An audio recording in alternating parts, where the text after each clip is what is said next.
Easy Explain Zen Buddhist Philosophy, Pillar 2, Right Practice. So let's start by looking at Kapleau's actual Pillar 2, when he actually goes through what Zen practice is. And there's a big part of the book. We're just going to break it down by looking at the 3 essentials of Zen practice.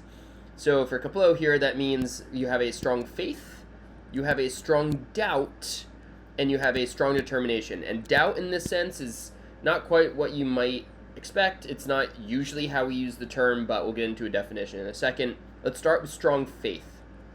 We're looking at Zen practice. So strong faith for Kapleau means human nature, all existence is intrinsically whole, flawless, omnipotent. In a word, perfect.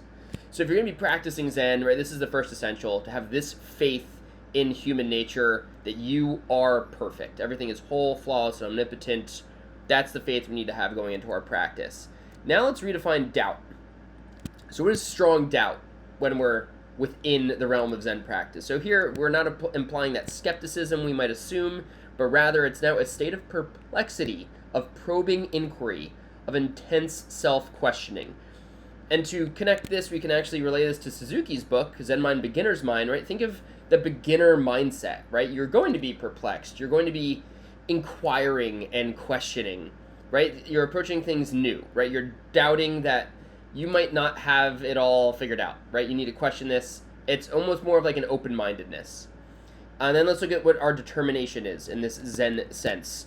So Kapleau said it is an overwhelming determination to dispel this doubt with the whole force of our energy and will.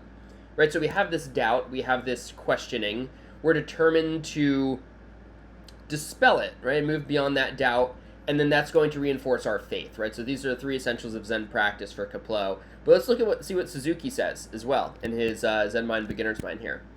And he's really going to talk about the actual practice itself of zazen, which is essentially sitting quietly doing nothing. There are certain poses that go along here. A lot of Westerners have difficulty getting into these poses, but Suzuki and many others also reassure you can sit quietly and do nothing, and just that practice can be a form of zazen, and you can still be practicing Zen in that sense. So with that in mind, let's look at what Suzuki says. He says, zazen practice is the direct expression of our true nature.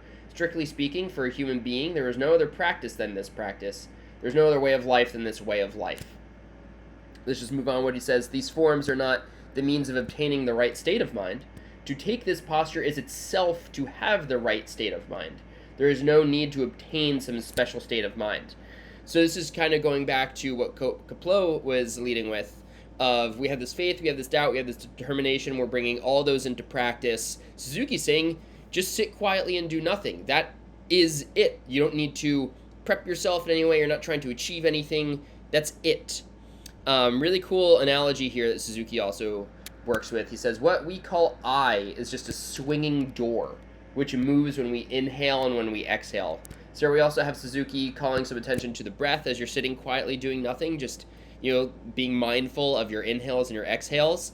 And, I think that's a great image. Just picture you, right? The I, the ego.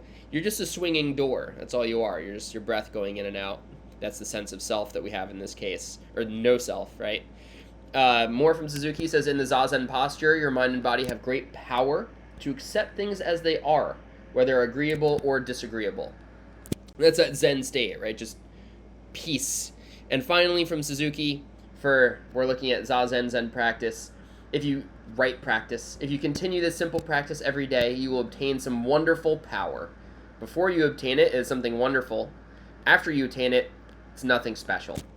And that's, I think, a good summary of the Zen mindset as well. We're always looking at both, right? Yes, this is wonderful. It's also nothing special, right? Very, very Zen mindset in that case. So for now, that's looking at the right Zen practice, looking at some essentials, looking at zazen and some implications of zazen.